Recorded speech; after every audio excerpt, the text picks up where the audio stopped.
Hola a todos, espero que estén bien. Mi nombre es Jesús Hidalgo. Estamos dejando este video para su Inca, motivado a su aniversario. Nosotros queremos hablarles el día de hoy sobre el Internet de las Cosas y las nuevas tecnologías de vanguardia, las cuales estamos manejando con mucho entusiasmo y muchas ganas de transformar el futuro. Entonces, comencemos con el Internet de las Cosas. ¿Qué es el Internet de las Cosas? Eso es un término que está bajo el paraguas de la cuarta revolución industrial. Las primeras revoluciones industriales se encargaron de masificar la producción de productos, de bienes, de servicios, de transformar la energía, eh, produjeron la máquina de vapor, ayudaron a los seres humanos a movilizarse de un lugar a otro en masa y a grandes velocidades. Y hoy en día la cuarta revolución industrial es el manejo de la información, el envío de información a través de Internet y su manejo de forma masiva. En esta oportunidad ya no se necesitan seres humanos para intervenir en la transmisión de datos, sino que hoy en día se están desarrollando redes de comunicaciones que permiten que dispositivos y máquinas construidas por los seres humanos hablen directamente con Internet, dejen información resguardada ya y sea Internet a través de inteligencias artificiales las que tomen decisiones para hacer controles sobre la maquinaria. Entonces, las empresas que están en la punta de lanza y van empujando la revolución industrial se han planteado 4 retos importantes para cambiar nuestra sociedad. El primero de los retos es cómo se evitan pérdidas de inventarios o de activos por fallas en la operación. Ejemplo muy claro de esto es una empresa que se encargue de vender víveres y de tener congeladores y refrigerar alimentos. Si unos refrigeradores por una falla eléctrica dejan de funcionar a la medianoche, luego en la mañana se dan cuenta 7, 8 horas después, ya los productos se han descongelado y generalmente hay una pérdida importante, una merma importante de productos, lo que conlleva unas pérdidas económicas también importantes. El segundo reto es posible ante una situación como esta actuar de forma rápida cuando hay una situación de riesgo. Nuevamente volvemos al producto refrigerado en un congelador. Cuando hay una falla y acaba de ocurrir, ¿cómo podemos actuar nosotros de la forma más rápida para evitar que se pierda mercancía? Luego, ¿cómo se puede hacer? Otro reto, ¿cómo se puede hacer gestión de la operación de manera remota y así lograr atender múltiples localidades? Ese es otro gran problema. Nuevamente, volvemos al caso de la refrigeración. Una empresa que tenga unas 20, 30 localidades y hay una situación eléctrica nacional donde 5 o 6 de esas localidades entran en falla. ¿Cómo hacer para que con el mismo personal que se tiene hoy en día se puedan atender de forma oportuna esas fallas y minimizar las pérdidas de mercancía? Bueno, finalmente, todos, todo lo que es el Internet de las Cosas tiene el objetivo de reducir costos, de aumentar la confiabilidad en la operación.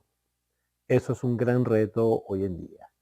¿Cómo se está planificando? ¿Cómo se va a hacer todo esto? Bueno, todas las soluciones tienen 4 pilares fundamentales.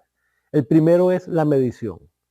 Los sistemas que queremos llevar al Internet de las Cosas tienen que tener sensores que estén midiendo parámetros o variables que sean de interés. Por ejemplo, temperatura dentro de una nevera, humedad puede ser también puede ser intensidad de luz, entre otras variables. Después de la medición, tiene que haber un monitoreo, un registro de la medición. Esa medición se hace de forma local, esa información se tiene que transmitir a algún lugar. En el siglo XX, eso se almacenaba en pequeños bloques de memoria dentro de los dispositivos de instrumentación y control. Hoy en día ya eso se está dejando a un lado y se almacena información directamente en la nube. ¿Por qué? Porque la nube permite almacenar de forma masiva y más segura la información. Y también hoy en día los dispositivos de medición tienen que ser pequeños, de bajo consumo de energía y además tienen que ser muy económicos. Hoy en día se trata de llenar de sensores todos los ámbitos de la industria y de la vida del ser humano y estamos hablando de miles de millones de sensores que evidentemente tienen que ser muchísimo más costosos. Uno, dos órdenes de magnitud más baratos de lo que se conseguía al final del siglo XX. Luego de que se registra en Internet la información, tiene que haber un monitoreo. Un monitoreo, ¿por qué? Por una inteligencia artificial. Aquí también interviene el ser humano. El ser humano puede revisar qué está ocurriendo, mira tendencias. Ya en la presentación vamos a ver unas gráficas de cómo se va grabando, cómo se va mostrando la información de los sensores en Internet. Y finalmente, después que hay un monitoreo, tiene que venir la última etapa, que es la etapa de control. Después que se reconocen tendencias de cómo funcionan los sistemas, se sabe cuando un sistema va a salir de su comportamiento ordinario, de su comportamiento normal, y allí tiene que ocurrir una acción, un control automatizado que pueda prevenir el daño. Hoy en día las plataformas están hechas, la interfaz predilecta para el manejo del Internet de las Cosas es HTTP. Son navegadores porque la mayoría de las empresas ya permiten que sus empleados tengan algún tipo de dispositivo, un celular, un pequeño computador con conexión a Internet.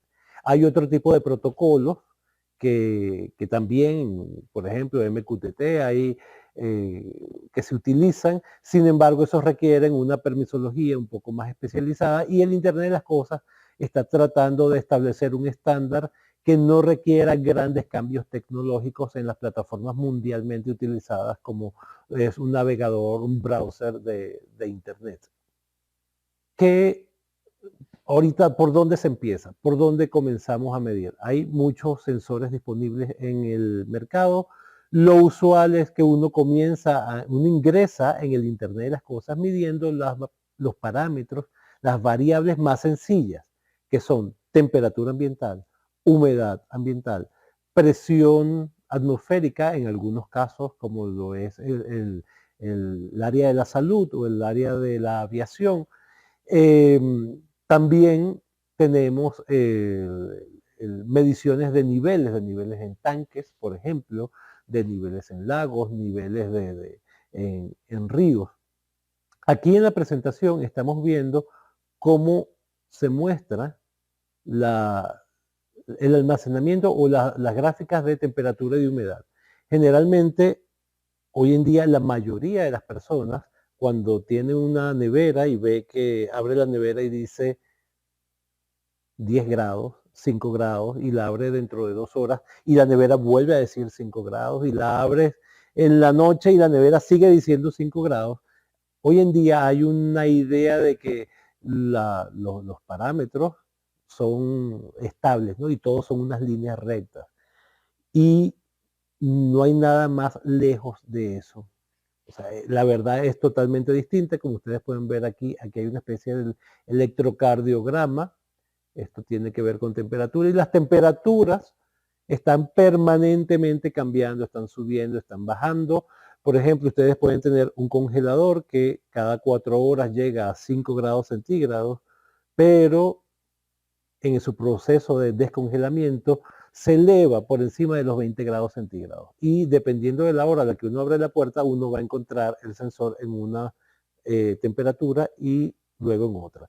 Con el Internet de las Cosas logramos mirar, o sea, es una especie de ojos que están permanentemente sobre un sistema y nos recolectan datos y muchas veces aparece información que nosotros no teníamos idea de cómo se comportaba el sistema.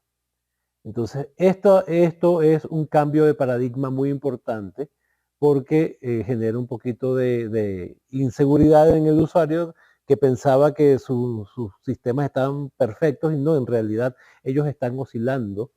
Y lo que uno tiene que entender es que esta oscilación a veces tiene comportamientos normales y a veces hay comportamientos anormales. Entonces ya no se trata de un solo número, ahora se trata de un perfil, lo que nosotros estamos mirando en Internet de nuestros sistemas. Y ese cambio de paradigma es muy importante eh, para nuestros gerentes de operaciones, para las personas que interpretan esta información y toman decisiones técnicas. Acá en esta lámina vemos la medición de un nivel de tanque. Fíjense, aquí es interesante cómo se puede ver cómo sube el nivel, baja el nivel a medida que van pasando las horas y el usuario ya tiene una visión muchísimo más clara de lo que está ocurriendo. Como les comenté al principio, este electrocardiograma genera mucha inquietud en el usuario. Luego de algún tiempo, más bien eso genera tranquilidad. Cuando uno ve estas oscilaciones, uno dice, oye, sí, está funcionando bien porque está entrando agua, estoy consumiendo agua y luego volvió a entrar agua, ¿no? Entonces, esto forma parte del cambio de paradigma del Internet de las cosas. Este es otro ejemplo de mediciones que se pueden hacer. Aquí es calidad de energía, consumo de electricidad. La actividad del ser humano está ligada indispensablemente, no se puede separar del consumo de energía eléctrica y a través de su medición se puede entender cómo funciona el ser humano, cómo son sus hábitos de consumo y eso se puede ahora estudiar a través de el consumo de la energía eléctrica en distintos sistemas. Acá les trajimos un sistema muy específico que nosotros hemos trabajado, que es el monitoreo y la gestión de bombeo de agua potable en situaciones de racionamiento. Acá diseñamos un sistema que se le colocan unos sensores de temperaturas a las bombas, se miden niveles de tanque y el sistema tiene un cierto nivel de inteligencia que registra cómo va el consumo y bajo unos parámetros que define el usuario, entra en estados de racionamiento y decide cuándo bombear y cuándo restringir el bombeo de agua hacia los usuarios. Esto puede ser usado a nivel residencial, a nivel industrial, a nivel comercial. Acá les muestro un poco la arquitectura. Esta arquitectura es válida para absolutamente todos los sistemas de Internet de las cosas. Hay sensores, los sensores se ubican en el sistema. Esos sensores tienen que transmitir la información de alguna manera. Antiguamente se hacía vía cable. Hoy en día ya hay sistemas inalámbricos que permiten la ubicación de sensores en zonas remotas. Y eso de alguna manera llega a un puerto de salida, un gateway, que es el que va a transmitir la información a Internet. En Internet se almacena, se procesa, se analiza, se generan gráficos y luego finalmente es donde el usuario observa qué está ocurriendo. Generalmente el usuario puede tomar alguna decisión gerencial sobre el control. Es decir, bueno, vamos a entrar en un proceso de stand-by en este momento, no vamos a bombear más agua, por ejemplo. Pero la decisión local de encender o apagar recae siempre sobre los sensores y los sistemas de control locales. Ahora les quiero mostrar, hablar de esta nueva red de comunicaciones, una red desarrollada a partir del 2010. Se llama LoRa, es el acrónimo de Long Range, desarrollada por una empresa que se llama Centec, francesa.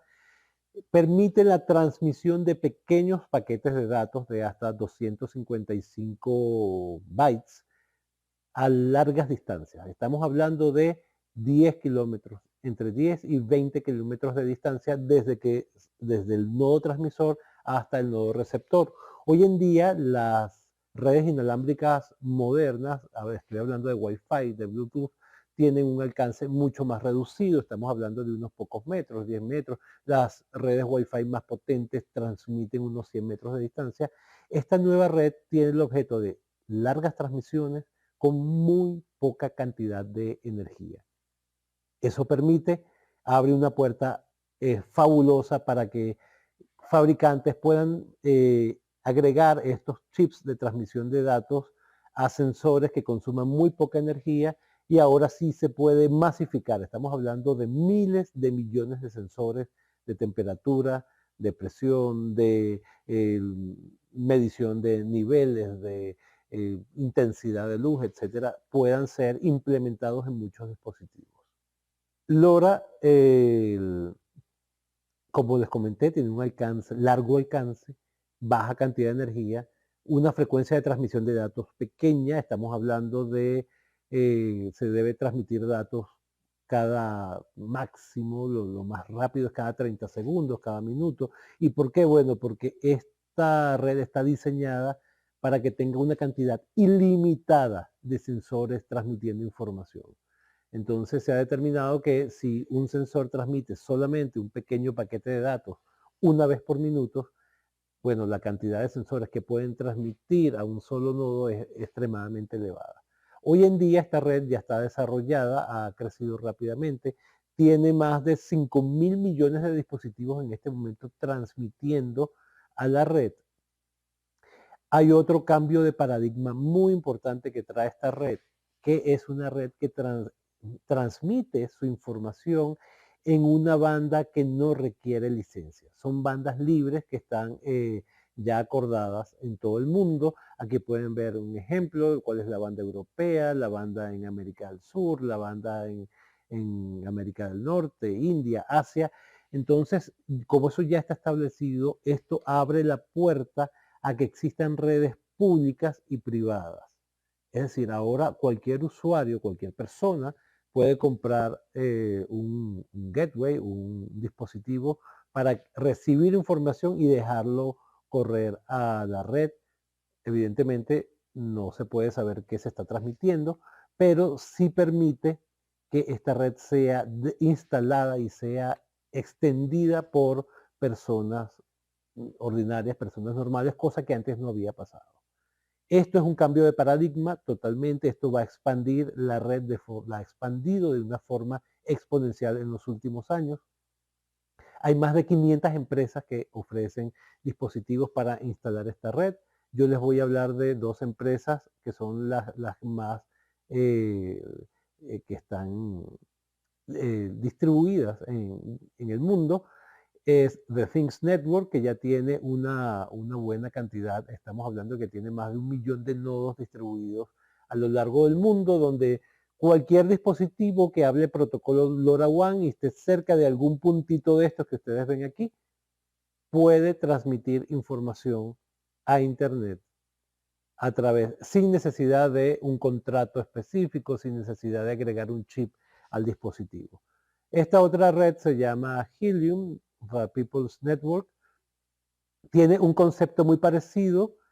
La diferencia es que esto está asociado con un blockchain y es una red que tiene un sistema de recompensas de minado, por la cual se estimula que usuarios ordinarios instalen un gateway, le den electricidad a ese gateway, que su consumo es muy bajo, estamos hablando por debajo de los 5 vatios, y además le dé acceso a Internet de forma permanente. Entonces esta red se ha expandido últimamente en los últimos 4 o 5 años de forma vertiginosa. Tiene ya hoy en día más de 2 millones de gateways en todo el mundo. Estamos hablando de gateways en Estados Unidos, en Europa, en China, en Sudamérica, incluso aquí en Venezuela. Entonces, ¿cómo visualizamos nosotros que se puede introducir el Internet de las Cosas y esta nueva tecnología a la sociedad? Bueno, eso hoy en día hay otro cambio de paradigma. Ese cambio de paradigma es que ya se hace una oferta de servicio, ya no se vende el dispositivo, sino que más bien se alquila, se llega, se coloca en el cliente los dispositivos y el cliente no necesita hacer absolutamente nada, no necesita configurar nada, no tiene que velar por la seguridad, simplemente tiene que pagar el servicio y nosotros, o sea, como empresa, nos encargamos de toda la ruta tecnológica desde que la información es capturada por el sensor hasta que el usuario lo ve en su celular. Entonces, finalmente, Hoy en día esta tecnología tiene 4 diferenciadores. Utilizando el protocolo LoRaWAN nos permite eliminar las redes cableadas. Eso tiene una consecuencia importantísima. Hay una disminución en los costos iniciales para instalar esta tecnología que son elevados al momento de una red de fibra óptica o una red cableada Ethernet. Ya esta red LoRaWAN disminuye esa barrera de entrada. Luego, la idea es que el otro diferenciador de esta tecnología es que ya no necesitas ser un gurú ni tener grandes especialistas con la tecnología para utilizarla. Es una solución end-to-end, es decir, nuevamente lo que se intenta y lo que se quiere con esta nueva tecnología es que el usuario no tenga que volverse experto en el Internet de las cosas, que se vuelva experto en usarlo y en entender cómo mejorar sus sistemas y cómo ser más eficiente en lo que el cliente sabe hacer. Hoy en día tenemos más de 124 sensores instalados midiendo calidad de energía, consumo eléctrico, vibraciones, encendidos y apagados de motores eléctricos. Monitoreamos también humedad ambiental, temperatura ambiental, presión atmosférica y niveles de tanque. Finalmente, para el 2025, Latinoamérica se espera que alcance unos 1.200 millones de sensores instalados.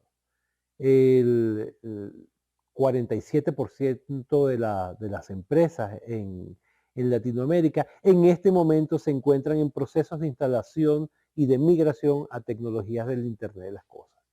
Nosotros queremos ofrecer esos servicios aquí en Venezuela y permitir que muchas empresas que estén interesadas en desarrollar esa tecnología, en llegarle a esa tecnología, le puedan llegar con facilidad y de una forma rápida y segura, evitando la curva de aprendizaje de la tecnología.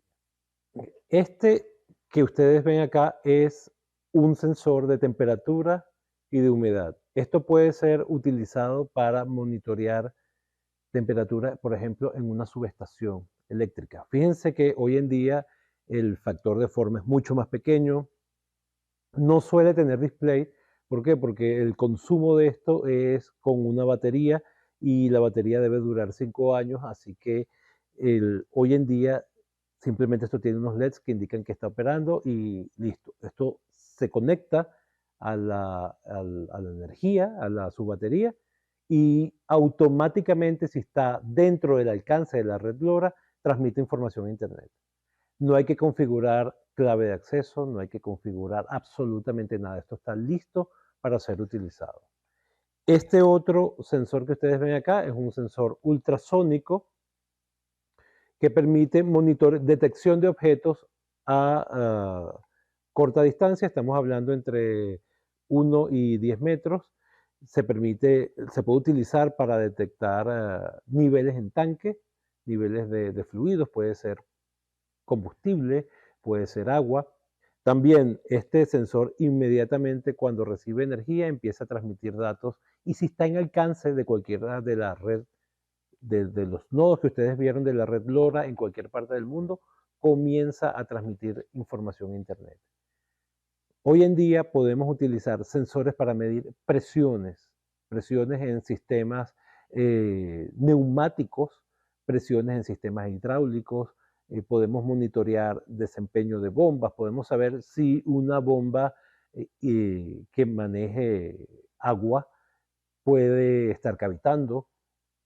Todos esos sistemas se pueden instalar, por ejemplo, en una subestación eléctrica o en una subestación de bombeo de agua potable y transmitir información de forma inmediata a la red, sin necesidad de hacer las inversiones antiguas de grandes redes, de poner un centro de datos. Eso ya quedó en el pasado.